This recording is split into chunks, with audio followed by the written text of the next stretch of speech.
जिल्ह्यातील शिरपूर टोल नाक्यावर टोल कर्मचाऱ्यांनी जोरदार आंदोलन छेडत व्यवस्थापनाच्या मनमानी कारभाराचा निषेध नोंदवला आहे. पगार वेळेत मिळत नसल्याने आणि सुट्ट्यांबाबत अन्याय होत असल्याचा आरोप कर्मचाऱ्यांनी केला आहे. शिरपूर टोल नाक्यावर काम करणाऱ्या सुमारे 200 कर्मचाऱ्यांनी आज आंदोलन करत व्यवस्थापनाविरोधात संताप व्यक्त केला. गेल्या 3.5 वर्षापासून पगार वेळेवर दिला जात नसल्याचा गंभीर आरोप कर्मचाऱ्यांनी केला आहे.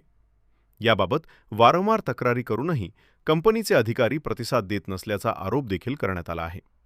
तसेच शिवजयंती आणि डॉक्टर बाबासाहेब आंबेडकर जयंतीसारख्या महत्त्वाच्या दिवशी सुट्टी दिली जात नसल्याने कर्मचाऱ्यांमध्ये नाराजी आहे. हा महामानवांचा अपमान असल्याची भावना कर्मचाऱ्यांनी व्यक्त केली. या सर्व मागण्यांसाठी महाराष्ट्र नवनिर्माण कामगार सेनेच्या नेतृत्वाखाली कर्मचाऱ्यांनी अनोखे आंदोलन करत बॅनरला चपला मारून निषेध व्यक्त केला. जय महाराष्ट्र. आमची मागणी अशी आहे की रेसी प्रोजेक्ट नावाची जी कंपनी विशाखापट्टणमची, हे अधिकारी आमचा पगार वेळेवर करत नाही. त्याच्यामुळे आम्हाला आर्थिक बाबतीत खूप समस्या निर्माण होतात.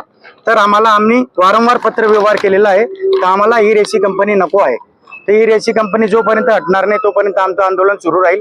आम्हाला ब्रँड प्रोफेशनल कंपनी हवी आहे आणि वारंवार होणारा हा त्रास आमचा बंद व्हायला पाहिजे रेसी कंपनीकडून. आणि महाराज छत्रपती शिवाजी महाराज व महामानव डॉक्टर बाबासाहेब आंबेडकर यांची जयंतीची सुट्टी यांनी आमची रद्द केलेली आहे. ती सुट्टी आम्हाला मिळावी, अन्यथा आम्ही शांत बसणार नाही. आणि सदर यांनी आमचा पगार दर महिन्याला वेळेवर करावा. आणि हे टाळाटाळ करता कंपनीचे अधिकारी फोन उचलत नाही व हे आमची आर्थिक बाबतीत पिळवणूक करत आहेत. म्हणून आम्ही सर्व मनसे कामगार सेनेतर्फे रेसी प्रोजेक्ट या नकली कंपनीच्या बोर्डाला आम्ही जोडे मारले, गाजरचा आणि बांगड्यांचा हार घातलेला आहे.